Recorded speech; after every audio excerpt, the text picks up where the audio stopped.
Il saisit un marteau et fracasse violemment le sol de sa maison, brisant les pierres. Un coffre scellé depuis des années apparaît. À l'intérieur, des armes et des pièces d'or soigneusement rangées. Et ce qu'il va faire ensuite va bouleverser le monde entier. Tout ça parce qu'un voyou a tué son chien. Salut à tous, moi c'est Hak Yang, votre spécialiste des films d'action criminels. Aujourd'hui, je vous présente la saga John Wick. L'histoire commence par une journée pluvieuse. Le légendaire tueur John Wick assiste aux funérailles de sa femme, anéanti par la douleur. Autrefois, il était un assassin redouté de tous. Mais par amour, il avait décidé de tout arrêter. Le destin, cruel, lui a arraché la personne qu'il aimait le plus. Alors qu'il n'a plus goût à la vie, il reçoit un dernier cadeau de sa femme, un chiot nommé Daisy. Ce chien devient son dernier lien avec elle, sa seule raison de continuer à vivre. John essaie de reconstruire sa vie avec Daisy, mais le malheur frappe à nouveau. Un jour, à une station-service, sa Ford Mustang de 1969 attire l'attention d'un jeune Russe arrogant. « Désolé, combien pour la voiture ? Elle n'est pas à vendre. » Le regard du voyou se pose ensuite sur le chien. « J'aime les chiens, mais derrière ce sourire se cache la haine. » Le soir même, il revient avec ses hommes et s'introduit de force chez John. Il cherche les clés de la voiture. Le bruit inquiète le chiot. Sans hésiter, Yosef abat froidement Daisy. À cet instant, John est brisé, puis envahi par une rage immense. Les hommes trouvent les clés. Avant de partir, Yosef retire son masque pour le provoquer. Cette erreur va réveiller un démon qu'ils auraient dû laisser dormir.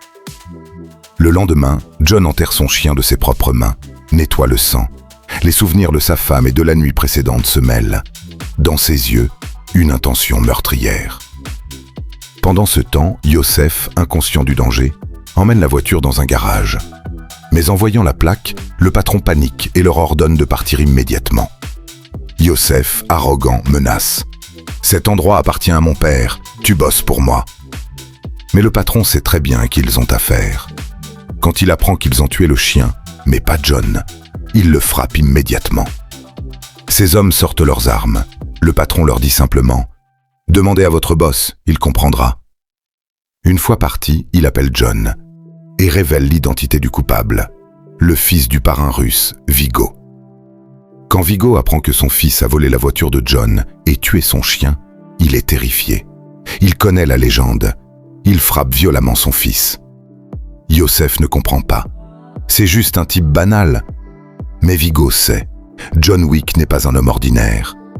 C'est celui qui a éliminé ses pires ennemis, même avec un simple crayon. Et maintenant, son fils a tué la dernière chose qui le rattachait à sa femme. Désespéré, Vigo appelle John. Mais John ne dit rien. Le silence est plus terrifiant que des menaces. Puis John enfile à nouveau son équipement de tueur. Des assassins sont envoyés chez lui.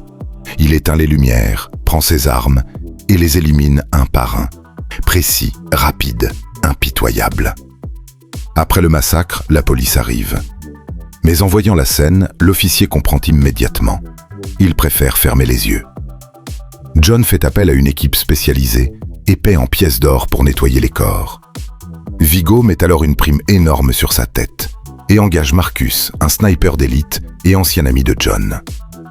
Sachant que sa maison n'est plus sûre, John se rend au Continental. Un hôtel pas comme les autres, un refuge pour assassins. Une seule règle, interdiction de tuer à l'intérieur.